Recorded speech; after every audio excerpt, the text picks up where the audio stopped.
Hello everybody. Today our short video is on the CBT model, or how to combat wonky thinking. So whether you're a young person or a young person caring for others, this 10-minute video, which is one of a series of videos, will provide you with the opportunity to learn new and more positive ways of dealing with old, unhelpful habits. So let's get started.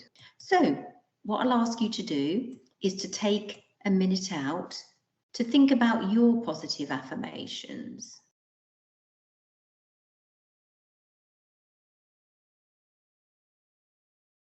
So looking for the positive in life can have a powerful effect on our thoughts, our feelings, and our behaviour, and ultimately our well-being. Each one of us has lots of very helpful patterns of thinking, feeling, and doing, patterns or habits which serve us well. However, most of us, including myself, have a number of wonky thinking patterns, patterns of thinking, feeling, and doing that don't serve us so well. And today is about recognizing any unhelpful or wonky thinking patterns that we have got into the habit of using.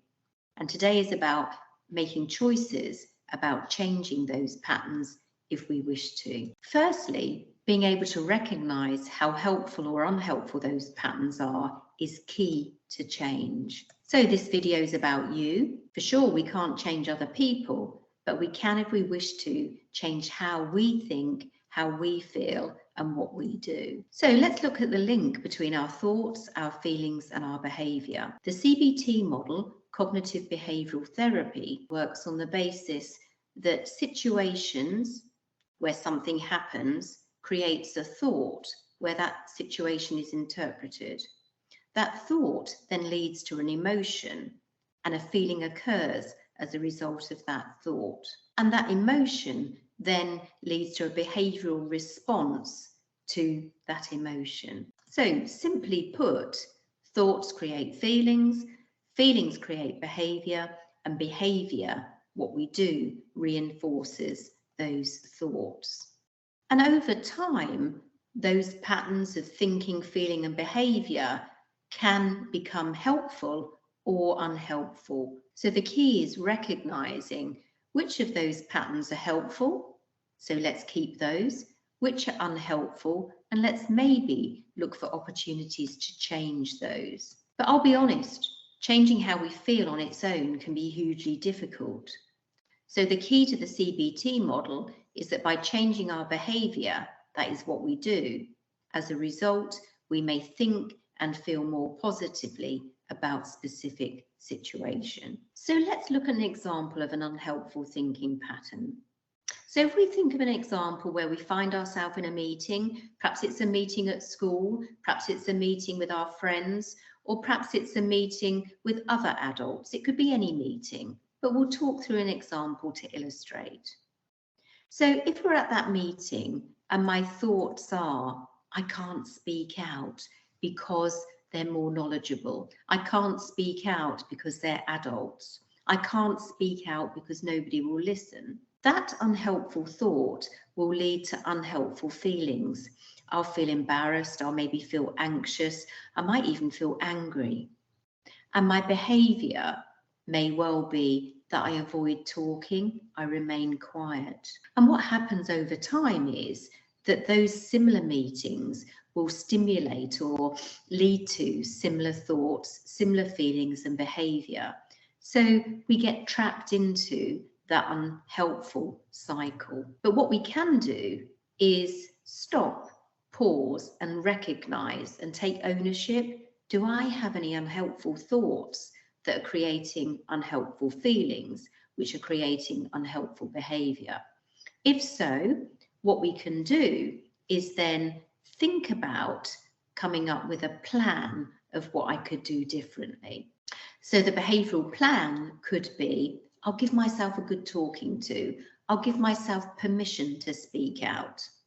I'll look for when the other person pauses for breath, and that's when I'll say what I want to say. I'll say to myself, it doesn't matter if I go a little bit red. And I'll keep repeating myself until I'm heard. And then when I've got the other person's attention, I will let them know my thoughts, my feelings, and what I want to achieve or what I want them to do. So even before rolling out that plan, even before speaking out, I'm beginning to feel more confident now, and I can see this plan working. So when I do attend that meeting, I've got a plan, I'm organised, I'm feeling confident, and I notice that because I've changed my behaviour, the other people around me, whether they're adults or friends, they change their behaviour too, in that they listen to me. So what we've done now is we've dismissed that old unhelpful pattern, and we now have a new, more helpful pattern, which is I can speak out. I do feel more confident.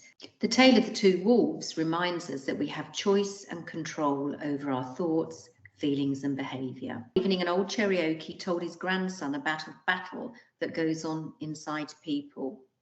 The grandfather said, "My son, the battle is between two wolves inside us all. One is evil, it's anger, envy, jealousy, sorrow, regret, greed. The other is good, it's joy, it's peace, it's love, it's hope, it's empathy, it's truth and compassion." The grandson thought about it and said, "But which wolf wins?" And the old Cherokee simply said, "The one that you feed." So what is this story telling us? It's saying that we have a choice. We can listen to the bad wolf, or we can listen to the positive wolf. We can feed the positive wolf. We have a choice. So I hope by having watched today's short video on the CBT model, you would have gained some tips on how to make change happen in a positive way. And the last thing I'd like to say is be kind to yourself. And the CBT model is a tool that you can use to be that bit kinder to yourself. So I hope you found it useful, but don't forget to watch the other videos too. Thank you.